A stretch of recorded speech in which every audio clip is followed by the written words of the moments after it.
Hello students, आपका अपने YouTube परिवार इंग्लिश गुरु में स्वागत है। और हम लोग ग्रामर के एक बहुत ही इंपॉर्टेंट टॉपिक जिसका नाम है narration, direct and indirect speech पे हैं अभी। इसके पहले के वीडियो में मैंने आपको बेसिक नरेशन बतलाया कि नरेशन होता क्या है, इसको कैसे हम कंस्ट्रक्ट करेंगे, कैसे सब्जेक्ट ऑब्जेक्ट इस सबको कैसे बदलेंगे। उसके बाद मैंने आपको बतलाया था narration past tense, assertive negative, यानी जिसमें टेंस चेंज हम करते हैं, कब टेंस होता है ये भी मैंने आपको बताया था, और टेंस किस स्थिति में नहीं होता है वो भी मैंने आपको बताया था। उसके बाद मैंने आपको इंट्रोगेटिव नरेशन भी बताया था कि जब इंट्रोगेटिव प्रश्न रहे नरेशन में उसको कैसे हम डील करेंगे, उसको कैसे बनाएंगे। उसके बाद मैंने आपको वर्ब वन प्लस ऑब्जेक्ट यानी इंपरेटिव नरेशन भी आपको बता दिया है। तो अगर आप मेरे वीडियो पर नए हैं और आप उन सारे वीडियो को देखना चाहें तो मैंने इसके डिस्क्रिप्शन में उसका लिंक डाल दिया, वहां से आप देख सकते हैं। तो चलिए आज हम अपने करंट टॉपिक पे आते हैं जिसका नाम है ऑप्टेटिव। ठीक है, OPTATIVE, ऑप्टेटिव। ऑप्टेटिव का हिंदी क्या होता है? इच्छात्मक, इच्छा सूचक, इच्छा सूचक वाक्य को हम कहते हैं ऑप्टेटिव सेंटेंस का वाक्य। ठीक है, तो चलिए हम आज पढ़ेंगे कि ऑप्टेटिव नरेशन होता क्या है। तो जनरली स्टूडेंट्स के दिमाग में एक कंसेप्ट रहता है कि अगर RS में से शुरू हुआ हो तो वो नरेशन जो है ऑप्टेटिव में चला जाता है। बट यहां पे सबसे गौर करने वाली बात यह है कि मे से तो शुरू हुआ हो, लेकिन अगर समझिए कि क्वेश्चन आपके पास अगर रहे Ram said to me comma inverted comma may I take your pen, मतलब may I take your pen का यहां अर्थ क्या हो रहा है कि क्या मैं आपकी कलम ले सकता हूं। तो क्या ये ऑप्टेटिव में गया प्रश्न? नहीं, कभी नहीं गया ये ऑप्टेटिव में। तो इसी भ्रांति को चलिए इस वीडियो के माध्यम से मैं आपका दूर कर दे रहा हूं। चलो देखेंगे तो ऑप्टेटिव का मतलब क्या होता है? इच्छा सूचक, यानी उसका जो है RS वो में से शुरू हुआ होता है, लेकिन उसके साथ कुछ कंडीशन होता है। इसका देखिए बिल्कुल छोटा सा फॉर्मूला मैंने बना के रखा है। ई आ प्रा अ। ई मीन्स क्या हुआ? देखिए इच्छा प्रकट करना, ई मीन्स इच्छा प्रकट करना यानी विस्ड, WISHED, इच्छा प्रकट करना विस्ड। आ मीन्स क्या हुआ? आशीर्वाद देना यानी ब्लेस्ड, BLESSED। उसके बाद है प्रा से क्या हुआ? प्रार्थना करना यानी प्रेड, PRAYD। और अ से क्या हुआ? अभिशाप देना यानी कर्स्ड, CURSED। तो ई आ प्रा आ को आप याद रखेंगे तो आपका ऑप्टेटिव नरेशन खुद ब खुद सॉल्व हो जाएगा। और इस फॉर्मूला को मैंने कहा था कि जब आप नरेशन में अभी आप लर्नर पोजीशन में हैं तो 1 2 3 SON इसको आप कहीं पे बनाते समय ना कॉपी पर कहीं पर कोना पर लिख दिया कीजिए। मतलब कि फर्स्ट पर्सन सब्जेक्ट से, सेकंड पर्सन ऑब्जेक्ट से, थर्ड पर्सन नो चेंज। आपके दिमाग में हमेशा रूल नचना चाहिए। ठीक, अब चलिए हम आते हैं अपने एक्सरसाइज पे। तो कैसे बनाएंगे आप देखते हैं।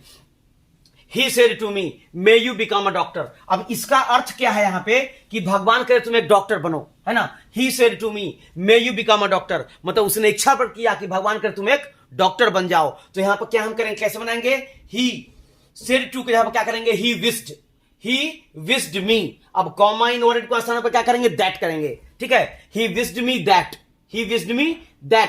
अब देखिए, अब इंट्रोगेटिव को जैसे आप डील कर रहे थे वैसे बना देंगे he wished me that। अब पहले इसको चेंज कर लेंगे यहां से, तो I might become a doctor। he wished me that I might become a doctor।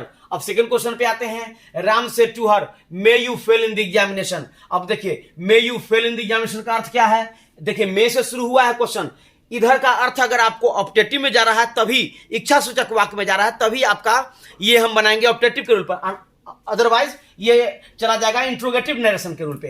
तो may you fail in the examination मतलब भगवान का तुम परीक्षा में फेल हो जाओ, कर्स श्राप दे रहा है। तो क्या होगा?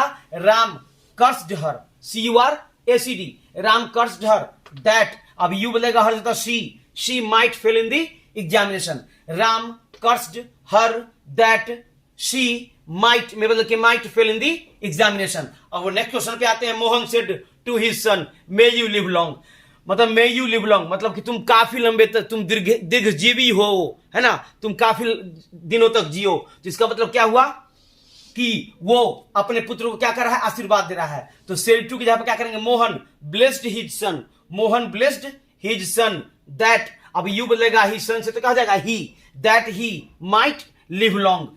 Mohan blessed his son that, you बोलेगा हिज सन यानी ही से, हिम से, तो ही माइट लिव लॉन्ग। अब नेक्स्ट क्वेश्चन पे आते हैं। Hari said may God save my brother. तो क्या बनेगा? देखिए may God save my brother माने भगवान मेरे, है ना, भाई को बचाएं। तो क्या होगा यहाँ पे? ये क्या है?